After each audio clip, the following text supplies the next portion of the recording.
السلام علیکم ورحمۃ اللہ وبرکاتہ۔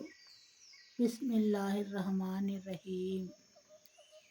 الرحیق المختوم۔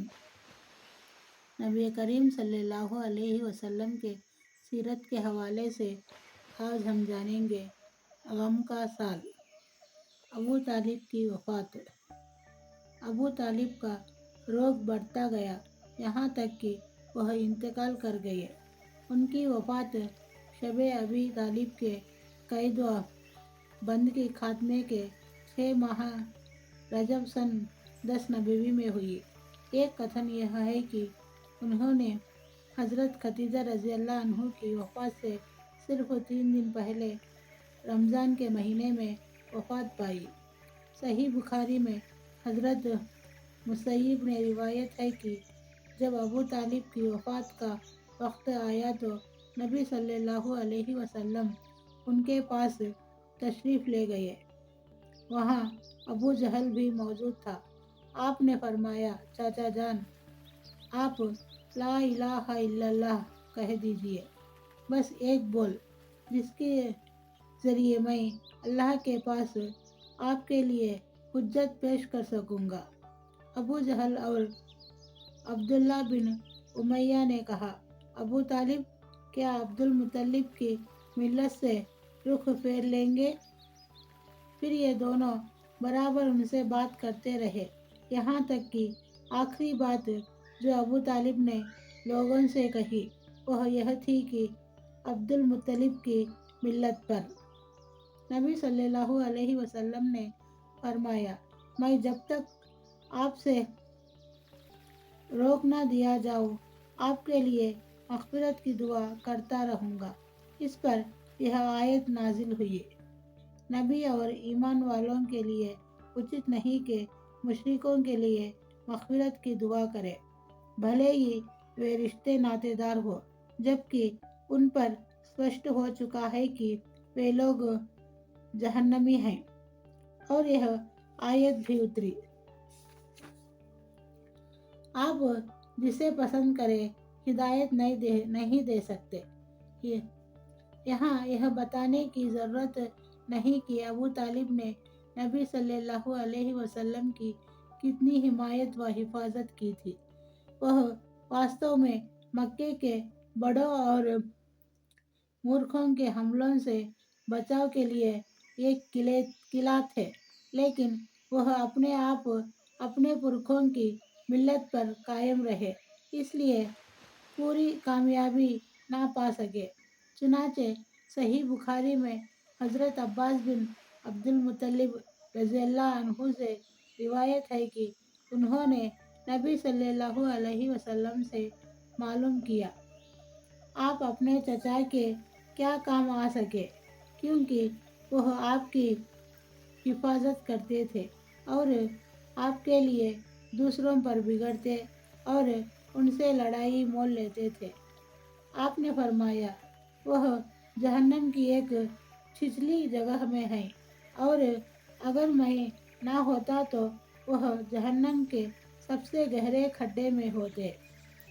ابو سعید خدری رضی اللہ عنہ کا بیان ہے کہ ایک بار نبی صلی اللہ علیہ وسلم کے پاس آپ کے چچا کی بات نکل آئی تو آپ نے فرمایا، ممکن ہے قیامت کے دن انہیں میری شفاعت فائدہ پہنچا دے اور انہیں جہنم کی ایک اتلی جگہ میں رکھ دیا جائے جو صرف ان کے دونوں ٹخنوں تک پہنچ سکے۔ حضرت خدیجہ رضی اللہ عنہا بھی وفات پا گئی۔ ابو طالب کی وفات کے 2 مہینے بعد یا صرف 3 دن بعد الگ الگ کتھنوں کی بنیاد پر ام المومنین حضرت خدیجہ رضی اللہ عنہا بھی انتقال فرما گئی۔ ان کی وفات نبوت کے 10ویں سال رمضان کے مہینے میں ہوئی۔ اس وقت وہ 60 ورش کی تھی اور رسول اللہ صلی اللہ علیہ وسلم اپنی عمر کے 50ویں منزل میں تھے۔ حضرت خدیجہ رضی اللہ عنہا رسول اللہ صلی اللہ علیہ وسلم کے لیے اللہ کی